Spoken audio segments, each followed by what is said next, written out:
read through. But a fantastic race number 5 there from the women.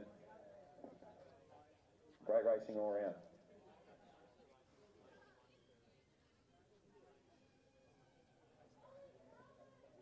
I'm just going to... So, apologies there, I've just taken a phone call from the famous Nick Bromley, undefeated here at the box. He'll actually won the Zatopek race himself here once, I reckon, maybe over 1,500, Nick?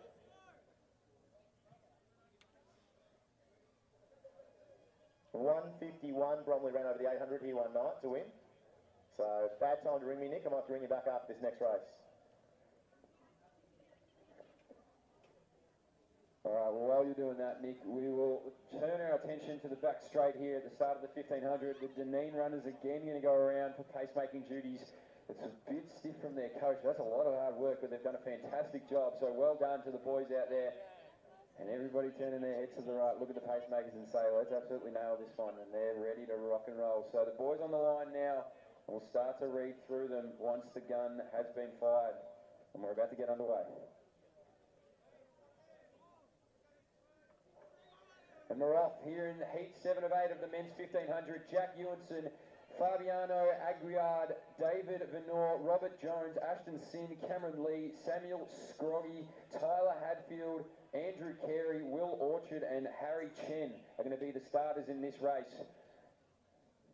As they're going to let these pacemakers now take over control and do exactly what they're here for, and they've done extremely well all night. So the boys now find their spot and let the pacemakers go too wide there, so it doesn't matter if from the outside of that lane one, you can really just tuck in and enjoy the ride.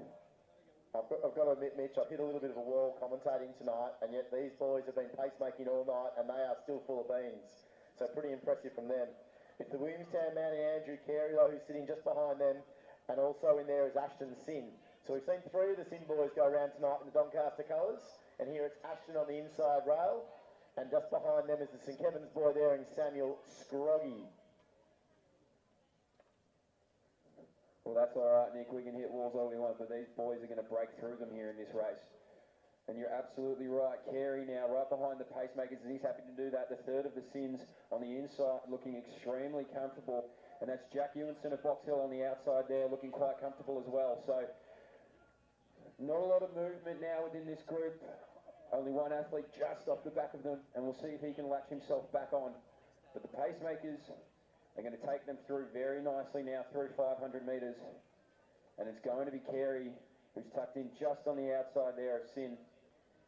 And as the boys now start to make a few little moves and suss out the rest of the field, Ewanson on the outside there in Box Hill looks to be in a beautiful position. But I think we're going to have a really good finish here, Nick. Still a while to go. Thanks, Mitch. They're coming down the front straight here. I've been told that the man Sin on the inside there, Sassy Ash, he's the man they're looking at tonight. All 3 brothers ran tonight. Caleb's on the live stream watching at home, so they're all getting behind him. The boys from Doncaster, though, are getting very rowdy for Sassy Ash as he goes down through 700 metres. Just behind him is the Williamstown man. It is Andrew Carey. Looks really comfortable there, in fact. This race here, I feel like there's going to be a bit of pace on and some PBs again, Mitch, because the pacemakers have done a superb job through 232 through 800. Absolutely, they're looking good, and the Sin family has showed out. I've got one of the brothers in my ear here letting me know about all the brothers in the family, and there's a lot of them running. So they're right in the pack here now. The pacemakers, we'll see when they jump out. But it's still going to be Carey from Williamstown. Sin on the inside, looking in a really nice position there. If he can get an open run as it unfolds, then he'll be a very dangerous one to contend with. And as these boys now... Apart from the Waverley athlete here in Vanua, no one's gone sub 4:30 before. And at the moment, you'd say it's not beyond some of them. It's not beyond some of them to get to that 4:30 maybe.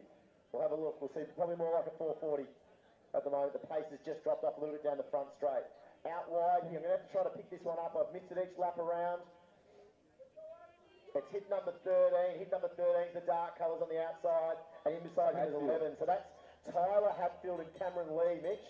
So out wide 13 is Tyler Hatfield. And inside then in the middle of them is Cameron Lee. And they're the 2 that are making a little bit of move. A little bit of a move trying to come up right now on the Williamstown athlete and Andrew Carey. So Carey from their number 11 Cameron Lee back to Tyler Hatfield. So Carey and Lee here, they're going to take them through the 300. Carey's done a lot of the work, and Lee now starting to approach up, and he's starting to wind up right on the outside as these boys now in the second pack maybe try to get a sniff back onto them, but I don't think it's going to happen. Carey, who's done a lot of the work, 200 metres to go. Lee still on his shoulder, poised to attack. And we have Hadfield right in the mix there now, but Carey strides away. He's done a lot of work, and he says, I haven't done enough, I want the whole thing, so he's going to try and take it down with 200 metres to go. And Lee starting to be left behind a little bit from Carey there as he brings it into the straight, Nick, and he's looking phenomenal to take the win here. He's going to take the win and take a big personal best. PB at 4:47. It's at 4:30 now. He might go 10 seconds inside that. Lee's going to go about 12 seconds inside his best. So he does exactly that as we said. Carey goes 10 seconds inside his PB. Lee goes 11 seconds inside. Hadfield 7 seconds inside his best. The Deacon athlete in Jones was just outside his PB. Sin, who he gave a bit of exceptional love to early, came home late there in around 4:50. The St Kevin's athlete there, Samuel Scroggy. And then winding it up now, the smallest one in the field, the big gutsy run there from Glen Hutley, Will Orchard, just outside that 5 minutes. That's heat number 7 of 8. One heat to go here at the 2019 Whitehorse Twilight. For those who are wondering when we'll next be returning here, the Box Hill Track Classic will be in early January